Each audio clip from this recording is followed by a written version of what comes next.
Amid rolling hills and sunlit sidewalks, West Oak Grove looked like the classic picture of suburban harmony in the heart of Washington state. The modest houses boasted newly painted shutters, prim flower beds, and the occasional white picket fence. The winding lanes welcomed children on bicycles and dog walkers strolling in the late afternoon light. Most who settled here came for its promise of peaceful living, a promise that, for the most part, the neighborhood kept. Overseeing this suburban idyll was the West Oak Grove Homeowners Association. Once upon a time, its purpose had been straightforward: maintain communal areas, manage modest fees, and organize small neighborhood gatherings.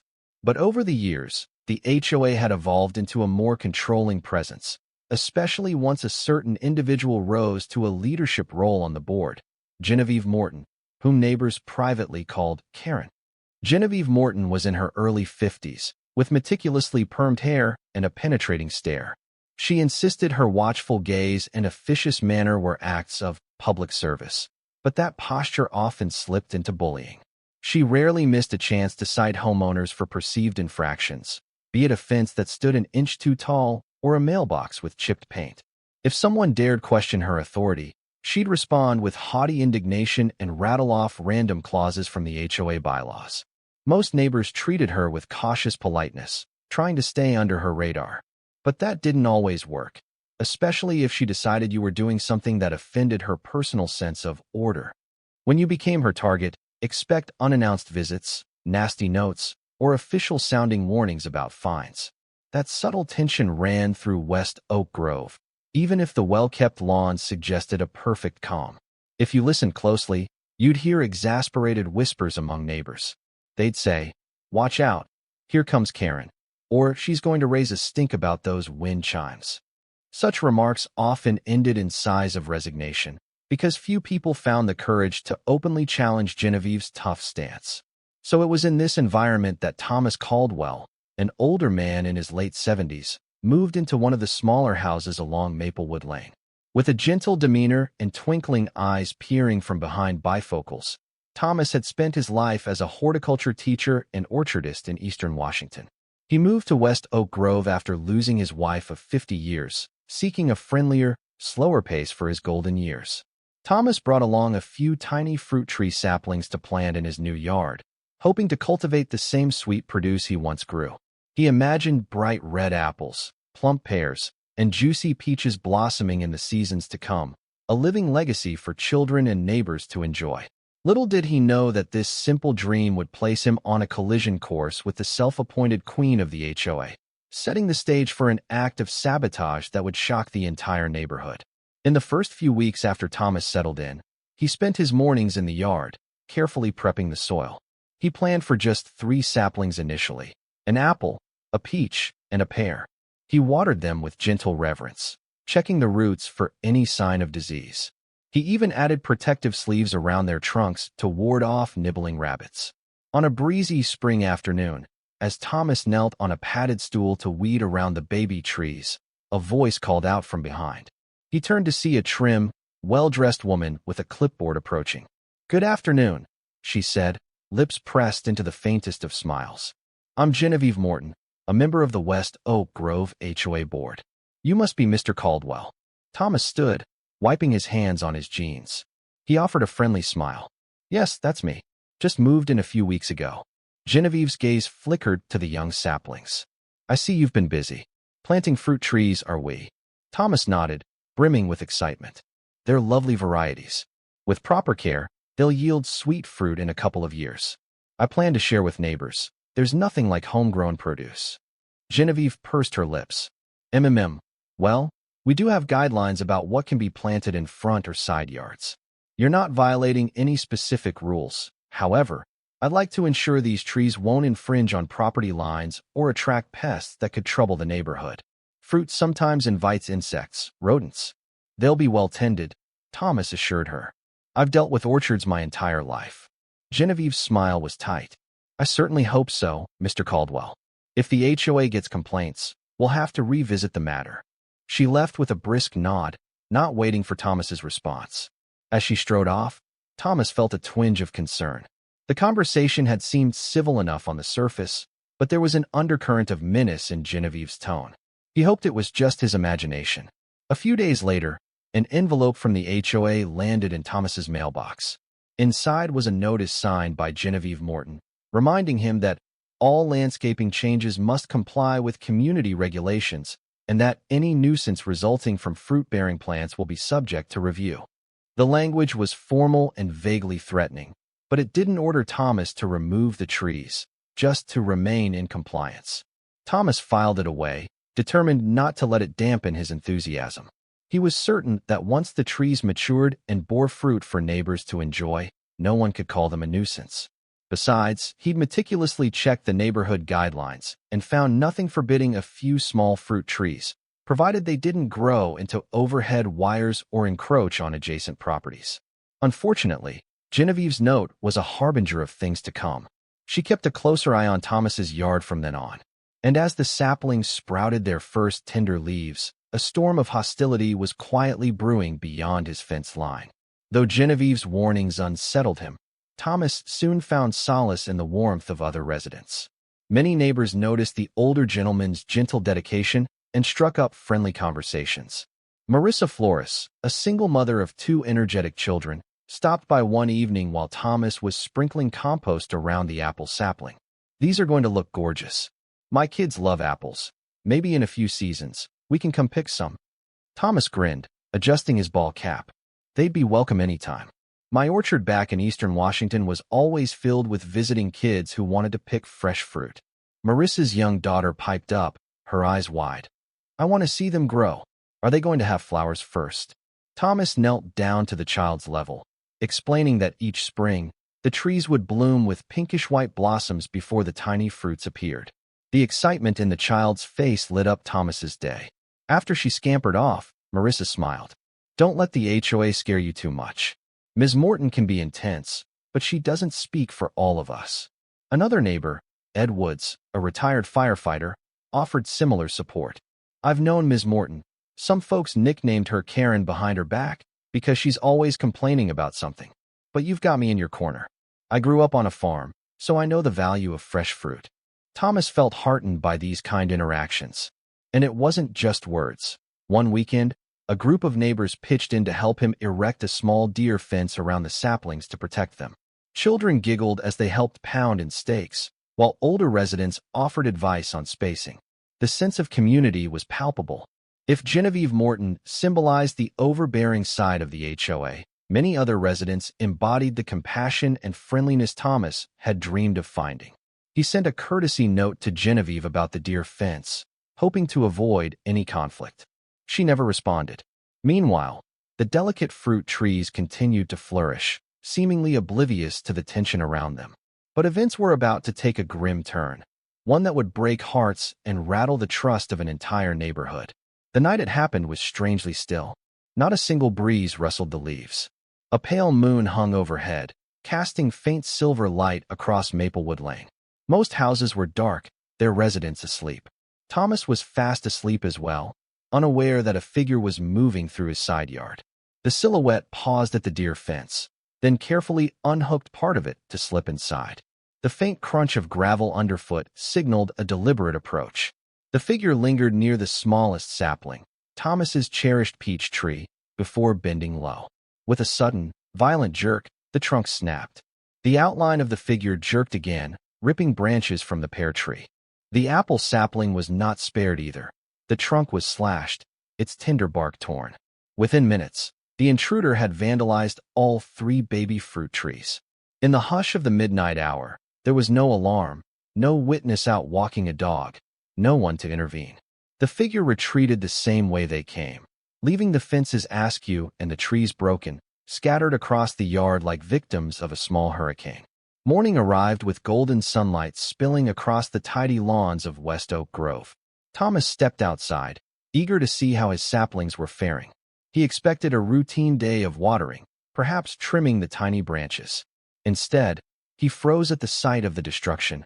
All 3 saplings lay in twisted heaps. The protective sleeves were torn away, the slender trunks either snapped or completely uprooted. For a moment, Thomas just stood there, stunned. Then, heartbreak overtook him. He knelt in the grass, carefully lifting the broken branches. One slip of bark still clung to the trunk, the tree's tender interior exposed. He pressed his trembling hands to his forehead, tears welling behind his glasses. Soon, a few neighbors noticed his distress and ran over. Marissa, seeing the scene, gasped, "Oh, Thomas, your trees."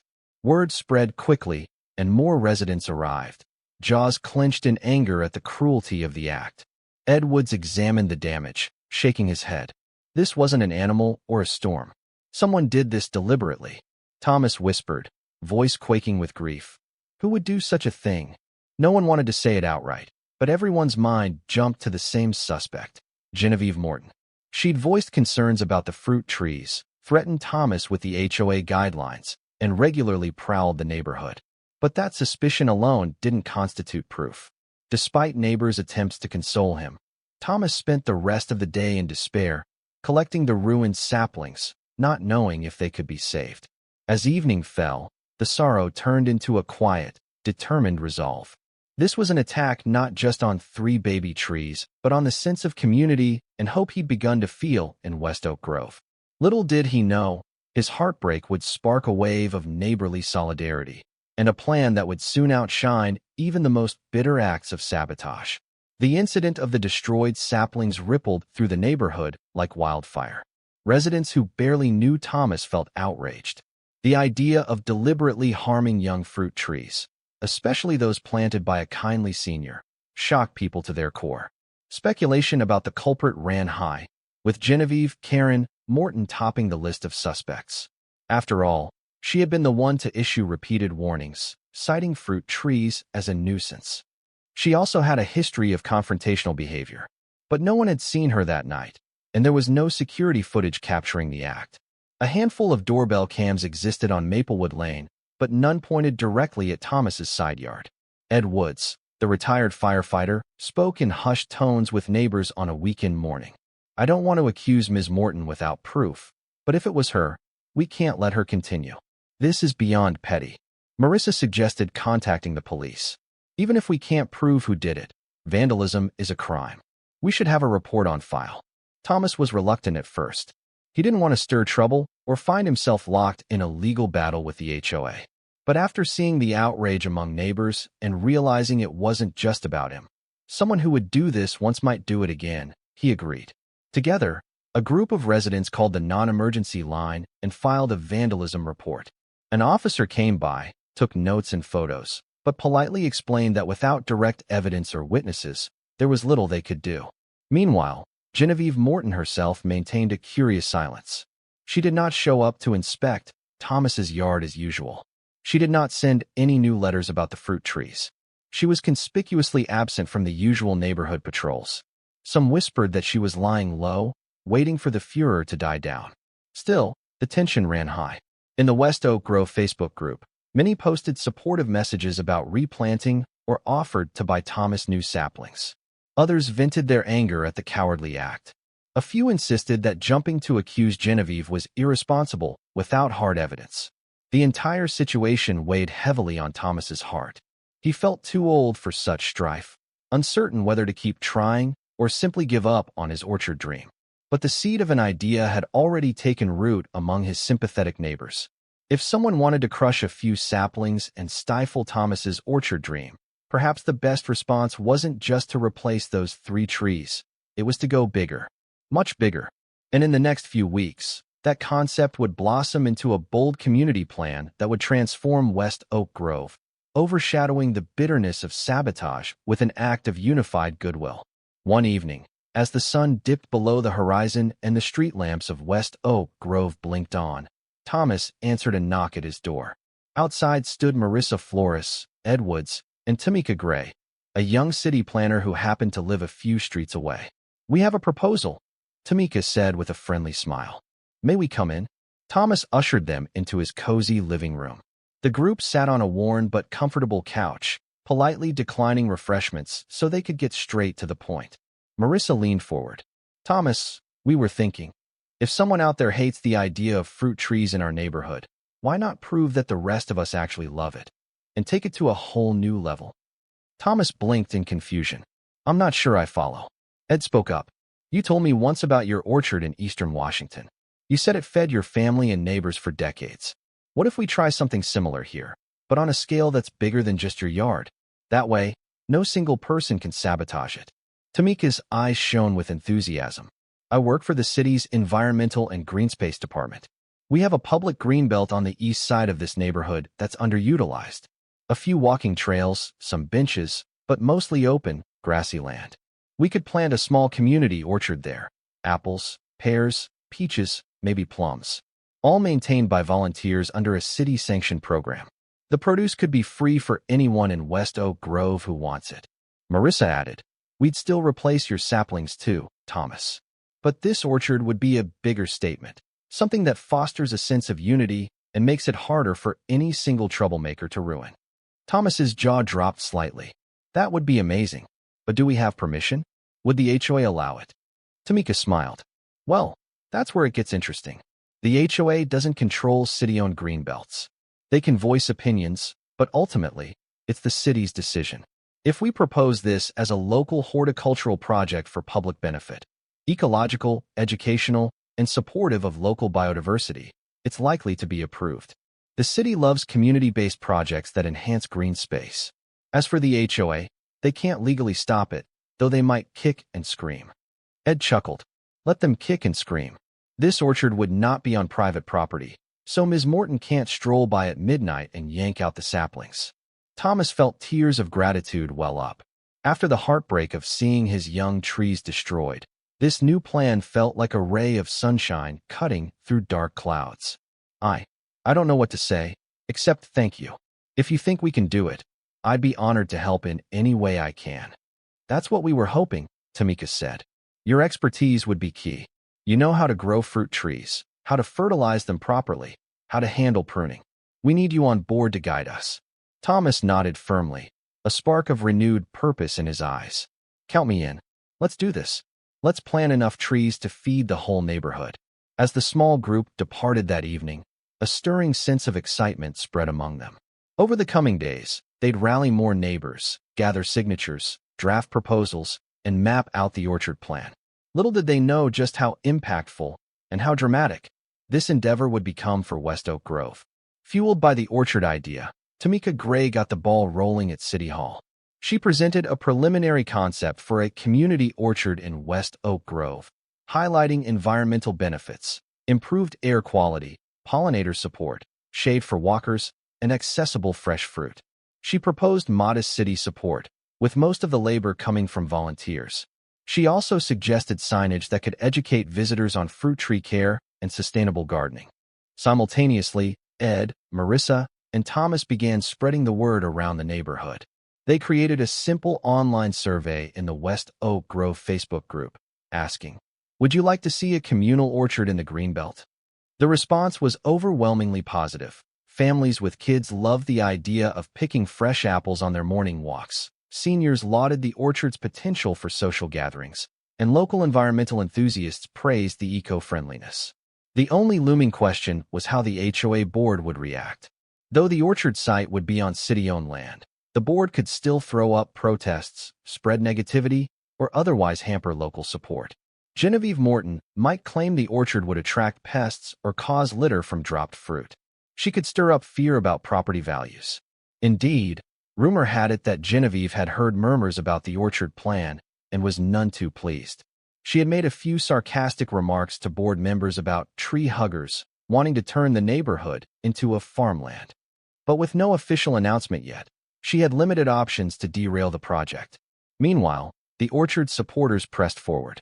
They formed a small organizing committee with Thomas as the lead horticultural consultant. The local hardware store agreed to donate tools and fencing materials. A few philanthropic neighbors chipped in money for saplings. They contacted a nursery in eastern Washington that specialized in hardy, disease-resistant fruit varieties. Everything was moving swiftly, buoyed by a wave of collective goodwill. Marissa arranged a community orchard town hall in the local school's multipurpose room, inviting all residents to learn more. She posted flyers on mailboxes, even delivering some to doorsteps. The stage was set for a major unveiling, and for the pushback from the neighborhood's self-appointed Karen. A week later, On a crisp Saturday morning, the multipurpose room of West Oak Grove Elementary filled with residents. Some came out of curiosity, others to show support. Children played in corners, while seniors claimed seats near the front to hear better. Thomas nervously straightened his collar. Though he'd spent years teaching horticulture, public speaking in front of neighbors felt different, especially with the possibility of confrontation from Genevieve Morton. Tamika, standing beside him, gently patted his arm. "You'll do fine," she whispered. Once everyone settled, Tamika kicked things off, explaining the orchard concept, the intended location in the Greenbelt, and the broad benefits. She projected slides showing sample layouts and the types of fruit trees under consideration: apples, pears, plums, and cherries. Enthused murmurs coursed through the crowd. Then Thomas stepped forward. He cleared his throat, voice quavering initially, but growing more confident as he spoke about soil preparation, pruning, and the vision for a sustainable orchard that could last generations. He recounted stories from his younger days, describing how an orchard can bring neighbors together during harvest time, turning fruit picking into a community activity. Applause broke out when Thomas finished, echoing across the room. He smiled in gratitude, glancing at Ed and Marissa, who gave him thumbs up. People began asking questions about volunteering, fencing, and protecting the trees from deer or vandalism. That was when Genevieve Morton entered from the back, her heels tapping sharply on the linoleum. Dressed in a fitted blazer with a tidy stack of papers under one arm, she strode down the center aisle. The room fell quieter, as if a sudden frost had descended. She spoke loudly, without waiting for the current speaker to finish. "Good morning, neighbors. I regret not receiving an official invitation to this event in time, or I would have provided some clarifications about the potential drawbacks of planting an orchard so close to our homes." Tamika attempted to greet her politely, but Genevieve pressed on. "I acknowledge that many find this orchard idea romantic. However, fruit trees in large numbers can attract vermin, cause falling debris on walkways, and provoke liability issues if someone injures themselves climbing a tree. Our esteemed HOA board has concerns about safety and property values." A murmur of frustration rippled through the crowd. A few rolled their eyes. One neighbor hissed under her breath, "She's never liked fruit trees." But Genevieve continued, her tone dripping with self-importance. "I want to remind everyone that the West Oak Grove HOA's priority is to preserve the aesthetic and financial well-being of our community. Before we rush into planting dozens of trees, we should consider if we truly want to transform that Greenbelt into an orchard." Marissa raised her hand, voice steady. "Ms. Morton, the land is owned by the city, and we have a planning official, Tamika, who's been working with City Hall. The orchard would be on public ground, not HOA ground." Genevieve turned an icy glare on Marissa. "Public ground that borders HOA property, which directly affects the community. The board will weigh in, rest assured. I'm here to caution against impulsive decisions that might cost all of us." Thomas, who had been silent thus far, mustered courage. "Ms. Morton, you talk about caution and community welfare. But my saplings, the ones I planted in my own yard, were vandalized and destroyed. If the orchard is truly a community threat, why resort to such destruction?" A hush fell as Genevieve's cheeks reddened momentarily. She quickly regained composure. "I had nothing to do with that, Mr. Caldwell. I'm sorry for your loss, but let's not assume anyone's guilt without proof. My only involvement is ensuring compliance with guidelines." Angry murmurs grew louder, but Tamika intervened. "Let's keep this respectful. The Orchard Committee will be working with the city and local volunteers. We're not seeking the HOA's official approval because it's not within their jurisdiction, but we welcome constructive input if it helps the orchard thrive in harmony with West Oak Grove." Genevieve's posture stiffened, her jaw set. "Constructive input, indeed. I hope you will remember that potential liabilities can fall on the entire community." With that ominous remark, she turned on her heel and marched out. The tension in the room lingered even after she left, but it gradually eased as people returned to discussing orchard details. While many were angered by Genevieve's intrusion, a new sense of solidarity emerged, galvanized by her attempted disruption. The orchard would move forward, and if she wanted a fight, they were ready to defend this project together. Over the following month, the orchard plan advanced at an astonishing pace. Once the city's Parks and Recreation Department gave official approval, volunteers organized weekend work crews. They marked off planting zones in the Greenbelt, tested soil pH, and devised a layout for walking paths and signage. Thomas became the guiding hand. From sunup to sundown on Saturdays, he'd be out in the Greenbelt, teaching neighbors how to dig proper holes, handle young saplings, and stake them for support. People ranged from retirees with gardening experience to teenagers who'd never held a shovel before. Yet a spirit of camaraderie thrived, each person eager to make a positive mark. The orchard began to take shape. Rows of apple varieties, Honeycrisp, Gala, Fuji, interspersed with Bartlett pears and a smattering of plum trees. Cherry saplings joined them, promising sweet blossoms that would bring a pinkish hue to the orchard each spring. It was still just a patch of bare earth with baby trees, but one could imagine the lush canopy it would form in just a few years. On the sidelines, however, Genevieve Morton attempted to sow doubt. She circulated an email through the HOA mailing list warning of pest infestations and rotting fruit hazards. She insisted that orchard volunteers might be trampling delicate wildlife habitats or blocking drainage. She even hinted that homeowners living adjacent to the Greenbelt could see a decrease in property values if the orchard ended up looking unkept. Her campaign had limited success. The orchard volunteers responded calmly, explaining their integrated pest management plan to minimize chemicals and avoid infestations, and showing the city's approved drainage study. They kept the orchard site tidy, collecting debris and ensuring no trash or random items piled up. More neighbors came out to see the progress firsthand, finding the orchard area well organized. Nothing like the apocalyptic scenario Genevieve implied. Still, tension simmered.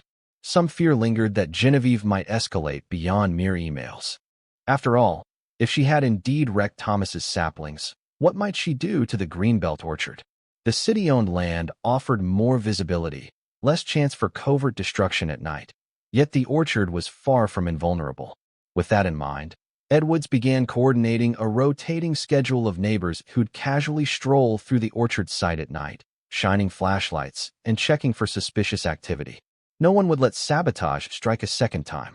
Thomas, meanwhile, felt a renewed sense of purpose each time he stood among the newly planted saplings, inhaling the scent of damp earth. Yes, heartbreak had visited him when his personal trees were destroyed, but here was a living testament to the resilience of community spirit. No matter how loud or threatening Genevieve Morton could be, she was losing the public relations battle, and seeing her neighbors unite in a constructive project left her increasingly isolated. Late one Friday night, Thomas lay in bed, reviewing the orchard's planting schedule in his mind, when his phone buzzed on the nightstand. Groggily, he glanced at the screen. It was a text from Ed Woods. Ed, 11:45 p.m. Patrolling orchard. Just spotted a figure lurking by the newly planted pears. Could be an intruder. Calling the non-emergency police line now. Thomas bolted upright, heart pounding. Memories of his ruined saplings flooded back. Could it be happening again? He quickly dressed, grabbed his flashlight, and hopped into his pickup truck, heading for the Greenbelt on the far side of the neighborhood. By the time he arrived, he saw Ed standing at the entrance to the orchard, shining a flashlight in the direction of the pear trees. Another neighbor, Sonia Lee, was on her phone, presumably talking to the police. The orchard area was dim, illuminated only by distant streetlights and the moon overhead. Thomas parked and hurried over, adrenaline pumping. Where are they? Ed pointed toward a clump of shadows near the orchard's edge. I caught a glimpse of someone crouching near one of the saplings. I yelled. They ran into the woods. Couldn't see their face. Thomas scanned the orchard with his flashlight. Nothing but the silhouette of young trees, swaying in a slight breeze. No sign of a trespasser now. Anything damaged? He asked breathlessly. Ed shook his head. Not that I can see. They must have been spooked and fled before they could do anything. In minutes, a patrol car arrived. 2 officers checked the perimeter with flashlights, took Ed and Sonia's statements, and encouraged them to remain vigilant. Without a clear suspect, there wasn't much more they could do. Still, it was reassuring to see an official presence.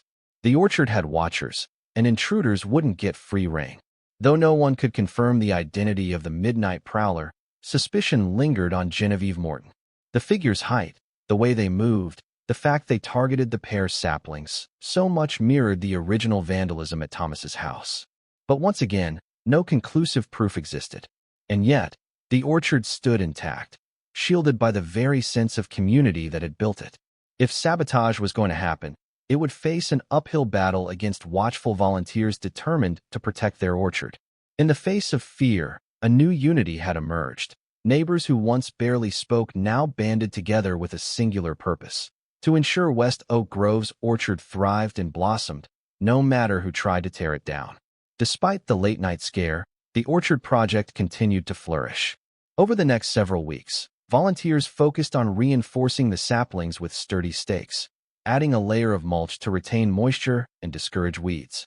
They erected tasteful signage explaining the orchard's mission, a community effort for healthy living and environmental stewardship. Kids helped paint colorful wooden markers labeling each variety. The orchard took on a warm, inviting atmosphere. Local press began to take notice. A small newspaper, the Oak Grove Chronicle, sent a reporter to cover the orchard's progress. They snapped photos of neighbors pruning branches, with children laughing as they watered the base of the trees. The article emphasized the orchard story, sparked by the vandalism of a single gardener's saplings, then blossoming into a community-driven movement. In an ironic twist, the orchard started gaining admiration from some of the very HOA board members who had remained neutral or uncertain at first. Once they saw the positive press and the outpouring of support, they recognized the orchard as something that reflected well on West Oak Grove. Even if Genevieve Morton bristled at the idea, the orchard was popular, so openly opposing it would be political suicide in the neighborhood. Genevieve, however, remained silent in public. Some said she was furious that the orchard thrived despite her attempts to undermine it. Others speculated she might be trying to distance herself from the repeated vandalism accusations. Regardless, her once constant presence in the neighborhood seemed to wane. People began to snidely remark, "Karen's gone into hiding," or guessed the orchard ran her off. Thomas, meanwhile, found himself somewhat of a local celebrity. He gave short demonstrations on pest control, wrote tips on watering schedules, and lent his horticultural wisdom whenever asked. The orchard had reignited a passion in him that had dimmed since losing his wife and moving to West Oak Grove. He felt as though every new bud or leaf that emerged on the saplings symbolized a fresh start, both for him and for the community.